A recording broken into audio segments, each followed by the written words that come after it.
Hi സുഹൃത്തുക്കളെ, പുതിയൊരു വീഡിയോയിലേക്ക് എല്ലാവർക്കും സ്വാഗതം. ഞാനിപ്പം പാറമേക്കാവ് ക്ഷേത്രത്തിന് മുന്നിലാണുള്ളത്. ഇവിടെ പൂരത്തിൻ്റെ തലേനാളാണ്. ഇപ്പം ശിവരാജു എത്തുമെന്ന് അറിയിച്ചിട്ടുണ്ട്. ഇവിടെ രാവിലെ സ്വീകരണം ഉണ്ടായിരിക്കുന്നതാണ്. വീഡിയോയിലേക്ക് എല്ലാവർക്കും സ്വാഗതം. സുഹൃത്തുക്കളെ, ശിവരാജു വടക്കുന്നാഥ ക്ഷേത്രത്തിൽ നേരത്തെ എത്തിയ വിവരം ഞങ്ങൾ അറിഞ്ഞില്ലായിരുന്നു. അവസാന നിമിഷമാണ് നമ്മൾ അറിഞ്ഞത്. ഞങ്ങൾ പിന്നെ വടക്കുന്നാഥ ക്ഷേത്രത്തിൻ്റെ പടിഞ്ഞാറേ നടയിൽ ഓടിയെത്തിയപ്പോഴേക്കും ആന ക്ഷേത്രത്തിനുള്ളിലേക്ക് കയറുന്ന ദൃശ്യമായിരുന്നു. അതിനാൽ കൂടെ കയറാൻ പറ്റിയില്ല. ചെരുപ്പ് അതുപോലെ ബാഗ് എല്ലാം ഉണ്ടായിരുന്നതിനാൽ കൂടെ കയറാൻ പറ്റിയില്ല. പിന്നെ ഇപ്പുറത്തെ നടയിൽ വന്ന് അതിലെ കയറി കുറച്ച് എടുത്തു, ഫോട്ടോ വീഡിയോ എടുക്കുകയും ചെയ്തു.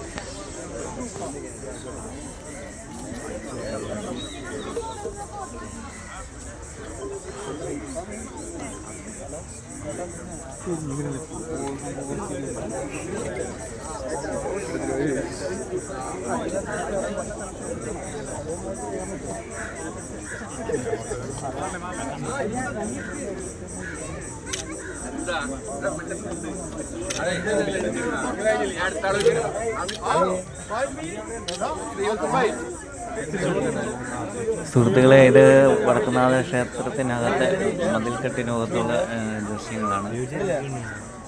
ഇവരെല്ലാം ശിവരാജുവിനെ കാണാൻ എത്തിയതാണ്. ഇവരെല്ലാവരും ശിവരാജു ഇവിടെ ക്ഷേത്രത്തിൽ വന്നിട്ടുണ്ടെന്ന് ഇറങ്ങി എത്തിയതാണ്.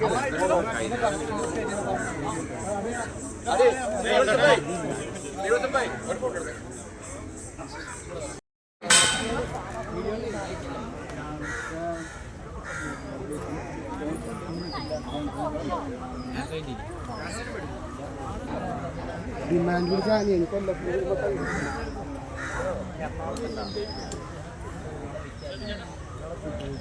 ഞാൻ പറഞ്ഞു എന്ത്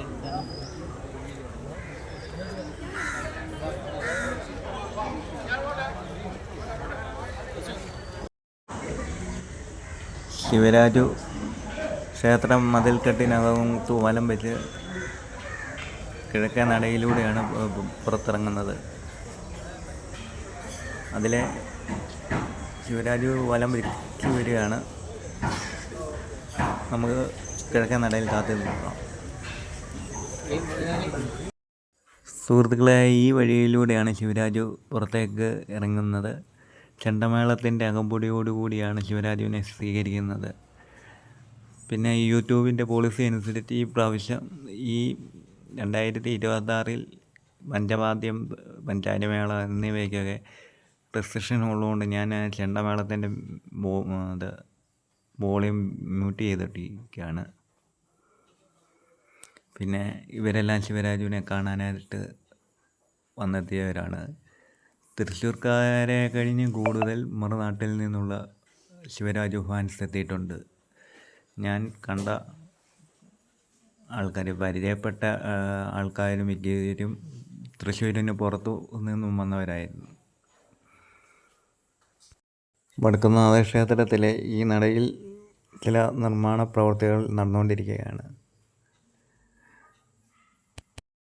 ശിവരാജു പുറത്തേക്ക് ഇറങ്ങി വരുന്ന ദൃശ്യങ്ങളാണ് നിങ്ങളിപ്പോൾ കണ്ടുകൊണ്ടിരിക്കുന്നത്. ആർപ്പുവിളികളും കൈയടികളോടെയുമാണ് ശിവരാജുവിനെ എല്ലാവരും വരവേറ്റത്. തെക്കൻ ജില്ലകളിലെ ഉത്സവങ്ങളിലെല്ലാം നിറഞ്ഞു നിന്ന ശിവരാജു ആദ്യമായിട്ടാണ് തൃശ്ശൂർ പൂരത്തിൽ പങ്കെടുക്കുന്നത്. പാറമേക്കാവ് വിഭാഗത്തിൻ്റെ പൂരനായകനായിട്ടാണ് ശിവരാജു ഈ കൊല്ലം പൂരത്തിൽ പങ്കെടുക്കുന്നത്. തെക്കൻ ജില്ലകളിലെല്ലാം തൻ്റെ സാന്നിധ്യം അറിയിച്ചിട്ടുള്ള ശിവരാജു വടക്കൻ നാട്ടിൽ ആദ്യമായാണെന്ന് തോന്നുന്നു. എനിക്ക് കൃത്യമായിട്ട് അറിയില്ല, എങ്കിലും തെക്ക് ദേശത്താണ് കൂടുതൽ പരിപാടി എടുത്തിട്ടുള്ളത്. തിരുവിതാംകൂർ ദേവസ്വം ബോർഡിൻ്റെ ഗജനിരയിലെ ഒന്നാമനാണ് ഇപ്പോൾ ശിവരാജു. ശിവരാജുവാണ് തിരുവിതാംകൂർ ദേവസ്വം ബോർഡിൻ്റെ മുൻനിരയിലുള്ള ഏറ്റവും ഏക്കമുള്ള ഗജവീരൻ ശിവരാജുവാണ്. അതുപോലെ ഏറ്റവും കൂടുതൽ ഫാൻസുള്ള ആന ശിവരാജുവാണ്. തിരുവിതാംകൂർ ദേവസ്വം ബോർഡിൻ്റെ ഉടമസ്ഥതയിലുള്ള ഏറ്റവും ഫാൻസ് ഉള്ള ആനകളിലൊന്നാണ് ശിവരാജു. എൻ്റെ ഫേവറേറ്റ് ആനകളിൽ ഒന്നാണ് ശിവരാജു. മറ്റ് ആനകളൊക്കെ ഫേവറേറ്റ് ആണെങ്കിലും ശിവരാജുവാണ് ഒന്നാമൻ. അത് കഴിഞ്ഞ് മലയാളപ്പുഴ രാജൻ, പാമ്പാടി രാജൻ, അങ്ങനെ എല്ലാ ആനകളുടെയും ഇഷ്ടമാണ്. എങ്കിലും ശിവരാജുവാണ് ഒന്നാമൻ. ഈ കാണുന്ന ആളുകളെല്ലാം തന്നെ ശിവരാജുവിനെ കാണാനെത്തിയവരാണ്. മിക്കവരും ശിവരാജു വരുന്നുണ്ടെന്ന് അറിഞ്ഞ് പൂരത്തിന് വന്നവരുണ്ട്. തെക്കൻ നാടുകളിൽ നിന്ന്, അതായത് മധ്യ തിരുവിതാംകൂർ, തെക്കൻ ജില്ലകൾ എന്നിവിടങ്ങളിൽ നിന്ന് കൂടുതൽ ആളുണ്ടായിരുന്നു. അതായത് ഞാൻ പരിചയപ്പെട്ടത് ചേർത്തല, കായംകുളം, ആലപ്പുഴ എന്നീ ഭാഗത്തു നിന്നൊക്കെ ഒത്തിരി ആൾക്കാരെ പരിചയപ്പെട്ടിരുന്നു. അവരെല്ലാം ശിവരാജുവിനെ കാണാൻ വേണ്ടി മാത്രം വന്നതാണ്. അതായത് ശിവരാജു എത്തുന്ന ആ സമയത്ത് സ്വീകരണ ചടങ്ങ് അത് കാണാൻ വേണ്ടി മാത്രം വന്നവരുണ്ട്. അതുപോലെ പൂരം കാണാൻ വേണ്ടി വന്നവരുണ്ട്. കൂടുതലും ആൾക്കാരും ഇന്നലത്തെ ആ സ്വീകരണ ചടങ്ങ് കാണാൻ വേണ്ടി വന്നവരാണ്. അങ്ങനെ വന്നവർ ധാരാളം പേരുണ്ടായിരുന്നു.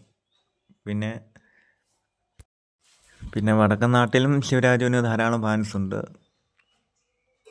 അതിനെ ഇഷ്ടപ്പെടുന്നവർ വടക്കൻ നാട്ടിലും ഉണ്ട്. ശിവരാജുവിനെ ഇഷ്ടപ്പെടുന്നവർ ധാരാളം ആളുകളുണ്ട്. പിന്നെ ആനയെ ഇഷ്ടമല്ലാത്ത, ആനയോട് താല്പര്യമില്ലാത്ത ഒത്തിരി പേരെ പരിചയപ്പെട്ടെന്ന് പറഞ്ഞാൽ അവിടെ സെക്യൂരിറ്റിയായിട്ട് ജോലി ചെയ്യുന്ന പുള്ളിയോട് മറ്റേ ചേർത്തലയെന്ന് പറഞ്ഞ ചേട്ടൻ ശിവരാജുവിനെ കുറിച്ച് ചോദിച്ചപ്പോൾ പുള്ളിക്ക് ശിവരാജുവിനെ അറിയില്ല.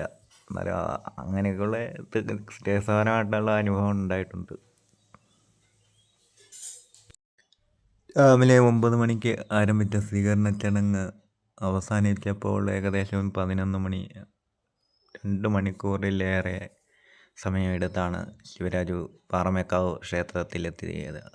അതുപോലെ ജനക്കൂട്ടമായിരുന്നു.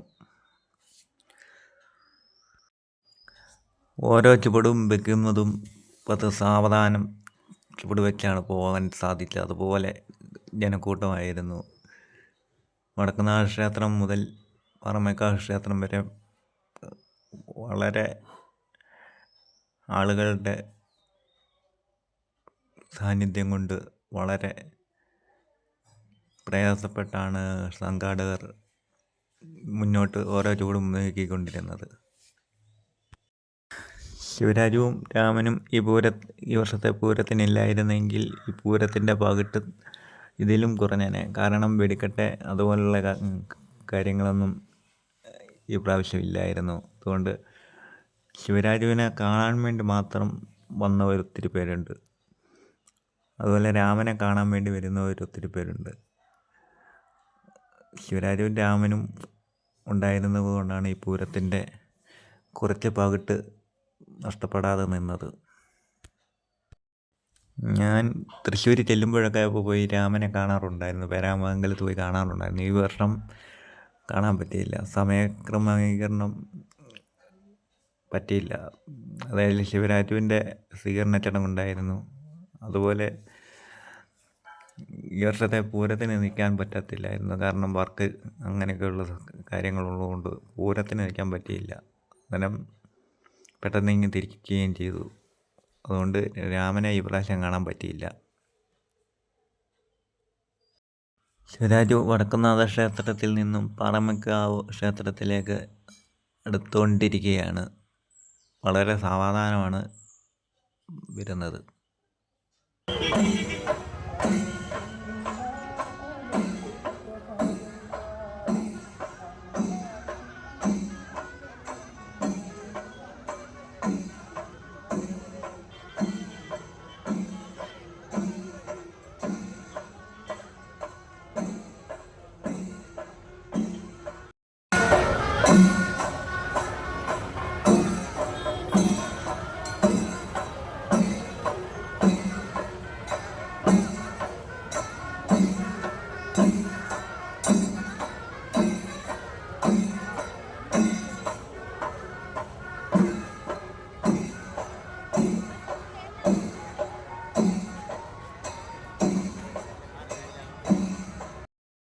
ശിവരാജു പാറമേക്കാവ് ക്ഷേത്രമുറ്റത്തേക്ക് കടക്കുകയാണ്. ഇപ്പം മേളം ഉച്ചസ്ഥായിയിൽ നിൽക്കുകയാണ്. പക്ഷേ നിങ്ങളെ കേൾപ്പിക്കാത്തത് യൂട്യൂബിൻ്റെ പുതിയ പോളിസി അനുസരിച്ചു പഞ്ചവാദ്യം പഞ്ചാരി ഇവയൊക്കെ കോപ്പിറൈറ്റ് സ്ട്രൈക്ക് അല്ലെങ്കിൽ ക്ലെയിം കിട്ടുന്ന ഒരു ഇതാണ്. അതുകൊണ്ട് പഞ്ചാരി അല്ലെങ്കിൽ പഞ്ചവാദ്യമൊന്നും നമുക്ക് ഇപ്പം കൊടുക്കാൻ സാധിക്കില്ല എന്ന് പറഞ്ഞാൽ നമ്മൾ ഡയറക്റ്റ് ലൈവിൽ എടുക്കുന്ന ഇതാണെങ്കിൽ പോലും അതിന് കോപ്പിറൈറ്റ് സ്ട്രൈക്ക് അല്ലെങ്കിൽ ക്ലെയിം കിട്ടാവുന്നുണ്ട്. എനിക്ക് 2 പ്രാവശ്യം കിട്ടിയിട്ടുണ്ട്, ക്ലെയിം 2 പ്രാവശ്യം കിട്ടിയിട്ടുണ്ട്. അതുകൊണ്ടാണ് ഇത് കൊടുക്കാത്തത്. ഓരോ സ്ട്രൈക്കും കിട്ടിയിട്ടുണ്ട്. അതുകൊണ്ടാണ് ഇത് അതിൻ്റെ വോയിസ് കൊടുക്കാത്തത്. ശിവരാജു പാറമേക്കാവ് ക്ഷേത്രമുറ്റത്തെത്തിയിരിക്കുകയാണ്. ഏതാനും നിമിഷങ്ങൾക്കുള്ളിൽ തന്നെ ക്ഷേത്രത്തിലേക്ക് പ്രവേശിക്കുന്നതാണ്. അപ്പം ശിവരാജു ക്ഷേത്രത്തിലേക്ക് പ്രവേശിച്ചുകൊണ്ടിരിക്കുകയാണ്. വീഡിയോ ഇഷ്ടമായെങ്കിൽ ലൈക്ക് ചെയ്യുക, സബ്സ്ക്രൈബ് ചെയ്യുക. വീണ്ടും പുതിയൊരു വീഡിയോ ആയിട്ട് എത്തുന്നതായിരിക്കും. എല്ലാവർക്കും നന്ദി, നമസ്കാരം.